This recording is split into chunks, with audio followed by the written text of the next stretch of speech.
What's going on YouTube? It's your boy Kauwloon here, bringing another Yu-Gi-Oh! Master Duel video, and today we are going to be playing the Limit 1 Festival. Now, I'm gonna be real with you guys. This festival is one of the best festivals that they have dropped to this date when it comes to Yu-Gi-Oh! Master Duel. There's no other festival better than this, and this is the same much as I did like the Fusion Festival. Anyways, the reason I like this festival is because of the fact that you only limited one card, and this is as close as you can get to the Yu-Gi-Oh! Anime, and I love the Yu-Gi-Oh! Anime besides for R5. But anyways guys, if you guys are new to the channel and you want to go ahead and check out the content, please hit the subscribe button. I would really appreciate it. But without further ado, let's go ahead and get into the deck profile. Now, just so you guys can see, we only lost 6 games in this whole time as I was playing this. Only 6 games, the last one being to a Time Lord, so I just couldn't do anything, so it was a bunch of kaijus just hitting me. But yeah. Anyways, what are we playing? We're gonna be playing some Prank Kids, mixing with some Sky Strikers, mixed in with some kaiju, some Crusaders, and also we're mixing it in with Mech Knights. That's pretty much it, and honestly, it is a very fun time. I'm enjoying it. But as you can see, we're playing one Droll Lockenbird, Prank Kids Fancies, Maxx C, Dropsies, Crusadia Reclusia, Crusadia Arborea, Crusadia Leonis, Prank Kid Lampsies, Sky Striker Ace Ray, Crusadia Draco, Crusadia Maximus, Prank Kid Roxy's, Sky Striker Ace Rose, Mech Knight Blue Sky, Mech Knight Green Horizon, Raiden the Multi-Dimension, Gardarla the Mystery Dust, Mech Knight Indigo, Mech Knight Purple, and then Jizuku the Star Destroying, and that's all our monsters. And then for spells, we're playing Regeki, Harpies, Feather Duster, Polymerization, Monster Reborn, Road Legacy Succession, Sky Striker Mobilize Engage, Sky Striker Maneuver Afterburners, Sky Striker Maneuver Jamming, and then we are playing Lightning Storm, Crusader Revival, Prank Kids Plays, Prank Kids Pranks, Call by the Grave, Sky Striker Mecha Hornet Drones, Sky Striker Mecha Widow Acre, Sky Striker Shark Cannon, Crusadia Power, Prank Kids Pandemonium, Crossout Designator, and then we're playing Forbidden Droplet. And then finally for our trash, we're playing Infinite Impermanence, Solemn Judgment, and then finally Solemn Warning.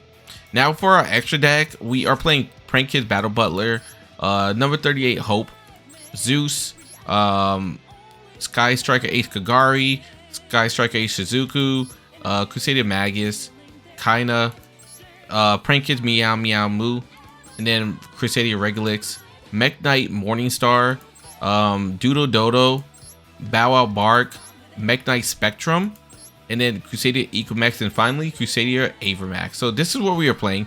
This deck is super fun. I'm gonna go ahead and show you guys the replays. Let me know what you guys think, and thank you for always supporting. See ya. All right, so we are going to be going second, and I'm gonna be honest with you, I figured that Zombie World was going to be coming, so I was actually contemplating on if we should go through with this match, as my chat was just like, yo, come on, just go through with it, man. Because like Zombie World is just such an annoying card, especially when you mix it with this stupid card right there. But we top deck into the Heartbeat Feather Duster, so let's go ahead and activate that real quick. And now I want you guys to pay attention, right? They're going to actually activate Elixir, and look what we end up destroying. So we use our Harpies to go ahead and wipe out his whole back row. He summons out this. He actually gets the artifact site to go off. Now at this point, I actually didn't realize, because of the elixir, he locks himself out from special summoning anything other than zombie monsters. So therefore, by him doing that, he can't summon out artifact site. So at that point, I actually just end up ending my turn, because I was thinking artifact site had locked me out of my extra deck, but it actually didn't. But in the end, it really didn't change anything, because to be honest, I wouldn't have been able to destroy his card anyways, right? Because of Salomon and Great. But anyways, he's gonna use Planet Pathfinder to attack. At this point, I decide it's best for me to just go ahead and negate this, and by negating it, he can't get out his zombie world onto the field, or whatever field spell he does. So he goes into Nightmare Phoenix. Now it is our turn, so I know this doesn't look too good, but look, we draw into a Sky Striker Hornet Drones. I'm actually going to summon out Dropsies. By summoning out Dropsies, I bait out the Conquisitor, and now I can go into drones. And then from there, I'm going to actually use his Phoenix that he put on our field with a kind guy to go ahead and now get out our Crusadia, Magus. And then from there, I'm going to go into Kagari. Now, we link that with the Kagari, which is going to activate Magus ability. And then we can now go ahead and search a Crusadia card in our deck. And so I decided to go ahead and actually grab Maximus this time, because what I was thinking is we can now go ahead and use Kagari to go into Regulix, and because Kagari grabbed ourselves the Hornet Drones from the graveyard, we can then summon that out again to now go into Kaina. Now the reason I went into Kaina was just because it has an effect that could activate this turn, which means I could go ahead and chain blocks for Regulus so I can grab ourselves our field spell, which is going to be the Crusadia Revival. Now Crusadia Revival is going to be very clutch for us, because if he was to go ahead and survive one attack, we can attack all the cards on the field. So from there, we're going to go into Equamax, use Maximus ability, then use Monster Reborn and take his nice looking artifact site from the graveyard to go ahead and equip it. We're going to get now a 6800 attack. And at this point, with the power of Maximus, we can go ahead and hit for 9800, which is going to go ahead and destroy him completely. Even if we didn't hit for 9800, let's say we hit from 7900, we still could have been able to go ahead and attack his Eldritch right there, because with the power of our field spell, we were going to be able to attack every card onto the field. So on to the next one. Okay, so once again, we are going second. So I usually like to go second with this deck just because I know I'm playing Kaijus and I'm also playing some Crusadias. So at this point, it comes down to us activating our Sky Striker maneuver, which he's going to go ahead and activate Branded Opening. And actually, instead of summoning his monster onto the field, he's actually just going to go ahead and put it in his hand, which is actually really bad for him, because to be honest, if he had just summoned it, he would have got his effect off, and then I couldn't activate Infinite Impermanence. So now with Imperm literally face down, he's going to go ahead and summon out his Aluber. From summoning out the Aluber, we're just going to go ahead and negate that entirely. And yeah, as you can see, like, this deck is just super, really, I don't know, man, I just really like it. Like, look at all the plays we have. We have Crusadias, we have literally Kaijus for next turn. Like, we had a Sky Striker on the field. Like, we didn't even have to go ahead and activate our card to go into Maxx C. And now look, we draw into the Hornet Drones. We actually are now going to go and use our Kaiju to get our Magius onto the field. And then from there, we're going to use Hornet Drones. And you already know what we're doing. We're going to go ahead and go into Kaina. From the Kaina, we can go ahead and activate its ability to chain block. That way we can make sure we can draw one of our Crusadia monsters from the deck. And at this point, I decided to take Draco because we have a Crusadia monster in the graveyard. So now we're coming out the Kagari, and Kagari's going to activate its ability. Now we're going to go ahead and grab ourselves a Hornet Drones once again. And now by doing that, we're going to go into our Regulix, and Regulix is now going to be summoned, and we can activate Draco's ability. Now with Draco, we can go ahead and bring out our Crusadia, our Arborea. And then from there, we're going to get a Crusadia Revival. And now we're going to go into our Equamax. Now, because we have Equamax, I can now use Hornet Drones because we have nothing here. And then from this point, we can go into Shizuku. And then from there, we summon out Arborea, and we're going to use our field spell. Now, we're just going to go ahead and attack. So unfortunately, we didn't have enough to go ahead and attack. And because we're basically linked right here, we can attack with our Shizuku. But we are able to grab ourselves an engage from our deck just in case we need to make an extra play in case our board gets destroyed. So they actually activate Harpy Feather Duster, which is going to wipe us out. And then they activate Regeki. So unfortunate for us, as we couldn't do anything about that. But they do end their turn. And this is why this deck is so fun to play, because now with the engage, we can just go ahead and activate its ability. We grab ourselves a Ray, and at this point, it's just GG's unless they have something to stop us, which they don't. So we just go ahead and attack for game. So nice little play right here. If they didn't if they did have something to stall us, at least next turn we would have had Solemn in our hand to go ahead and just negate any special summon or summon that they did. So on to the next one. All right, so we are going second once again. As like I told you guys, I do like going second, and I know stages immediately end their turn, so I'm actually just gonna go ahead and summon out one of our Crusaders. And then from here, we're going to go into Magius. Now, the reason I'm doing this is because we have our Mech Knights in the hand. So we could go ahead and summon our Mech Knight, but it does get negated. And then so from here, we're going to go and activate our Blue Sky. And guess what? They're actually going to use Ice Dragon Prison, which is going to go ahead and summon out our Mech Knight from the graveyard. And yep, he's going to use them to banish both. So Magius does get activated. So we do get ourselves a true... a Crusader Draco. So, and I could go ahead and get ourselves the Maximus from the grave. And then from here, I'm going to go into Regulix. And we're going to go ahead and get hit with a Nibiru. I'm going to activate Crusader Power. And basically what Crusader Power is going to do for us is it actually saves us since it's not affected. So Nibiru just stays in the hand. I'm going to activate Regulix ability. And this is going to go ahead and quit. So as you can see, we played through Nibiru, which was going to be super good. We're going to have a super strong card, and I don't think they were going to do anything to stop it next turn, so that's why they probably raged. All right, so this is going to be our last match, and honestly, this match is going to be kind of funny. So they're going to end the turn immediately. I'm actually just going to go ahead and end my turn as well, as I'm a little curious on what they got going on, right? So at this point, I'm thinking they must be playing either Numerons or they're playing Kaijus. So I decide we got ourselves a Drolocking Bird. Let's go ahead and activate our Mobilize Engage, and guess what? We get hit with a Dimensional Shift.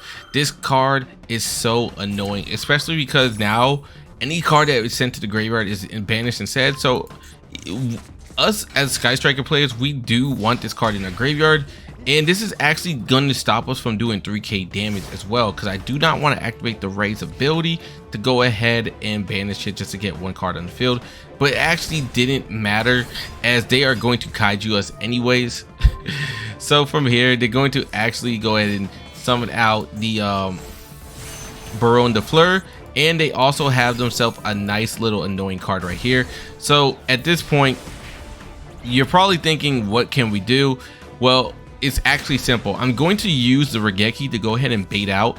Now my chat was thinking that maybe the Regeki play wasn't the correct way to bait, but you're going to see why I decided to do it.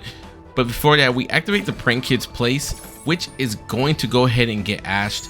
At this point, I don't even care about it getting ashed. I just want it onto the field. So they're going to go ahead and now use the Baron de Fleur to go ahead and negate us. And now because of that, I can go ahead and do what I would like. So I summon out the Mech Knight Purple Nightfall. And then from there, I'm going to go ahead and summon out the Meow Moo. Meow Moo is going to now, because it's a link, is going to lower the Baron de Fleur's attack to 2500 because it lowers it by 500. And now we can go ahead and banish our lock, which is going to go ahead and put ourselves a Dropsies into the field. And now with Dodo Doodle, I can activate its ability to where I can go ahead and activate Dropsy's ability.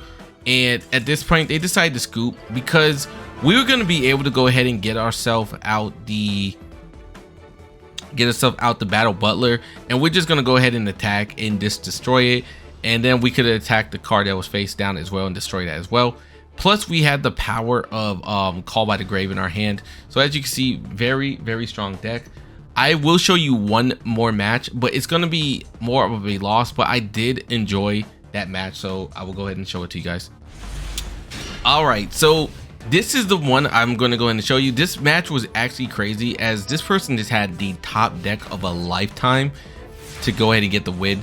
But anyways, at least I could go ahead and show you off some of the plays that I did have that you were able to go ahead and play through. So I decided to go ahead and play Solemn Warning face down, just because I just felt like we were in a situation to where we were gonna get kaiju'd, and guess what? They are actually running kaijus. They're running Lord of Heavenly. They're actually running a stun deck with Inspector Border.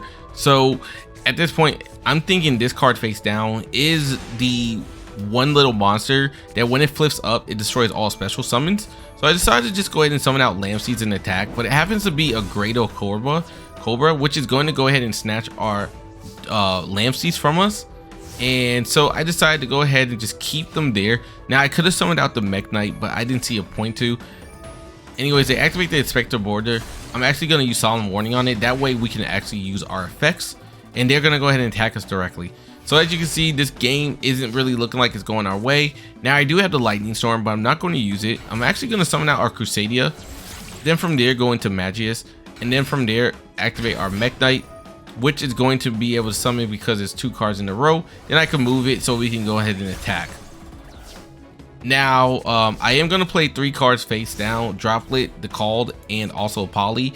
And they're actually going to go ahead and open up with a Upstart Goblin, which we can't stop, but then use Lightning Storm as well.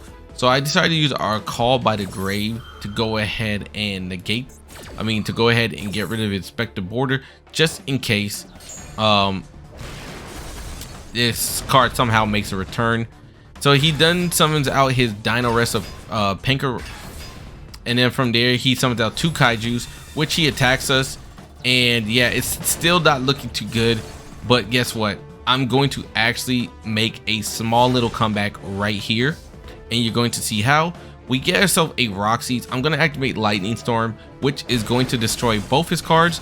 We're going to summon out our Roxy's and then go into Meow Meow Moo, and you can probably see where this is going. We're going to banish that card so we can get a card, and we're going to draw into the Infinite Imperm, and then from there we're going to use Dodo Doodle. Now we do get ourselves the Fancies into Grave and the Dodo Doodle onto the field. Activate both the effects. We can now grab 1 spell card from our deck thanks to Dodo, and then I could go ahead and toss a card in the graveyard thanks to Fancies. And then from here I'm gonna grab both Fancies and Lampseas, and then we're going to use our Pandemonium. Now Pandemonium is going to be able to make ourselves the Prank His Battle Butler. So off of 1 card we were still able to go ahead and make a plays. And now if we were playing in a non-limit festival, we would still be able to do some more things, but because we're not, we can't. So we gained 1,000 from the drop seeds, and then from the lamp seeds we are able to burn for 500, and then we attack. So they're down to 3,500 life points. And at this point you're thinking, what else could they do? Well, guess they activate another Kaiju. So they just are rolling in Kaijus, but because of that we get our Battle Butler's effect to activate, and they're going to summon out the Time Lord. Now at this point I'm like, I just figured I'm not a protagonist. So they're gonna go ahead and activate this, which was going to allow them to go ahead and put every card back into their hand. So I decided to go ahead and negate that, and at this point I'm thinking, okay, I'm in a good place. What else could I do? So with this going back to the deck next turn, I decided we are good to go. But guess what? Here's what happened, bro. They actually top deck into one of the best top decks that they could have, which is basically Raffion the Time Lord. And basically when this card inflicts damage at the end of the battle phase, inflict damage equal to the attack of one of your opponent's monsters that it battled, which is going to be a total of 3,000, which is just enough to go ahead and kill us. But man, I'm telling you guys, if they did not top deck into this Time Lord card, it would have been game over and we would have been good to go. But because that's the one that they did top deck into, kudos to them. Anyways guys, I hope you guys enjoyed the video. This deck was super fun, the tournament super fun. I'm almost done with the event, as you guys can see. Just a few more games, and that's with me doing a whole bunch of stuff. But anyways, thank you all for watching. I hope everyone has a wonderful day. See ya.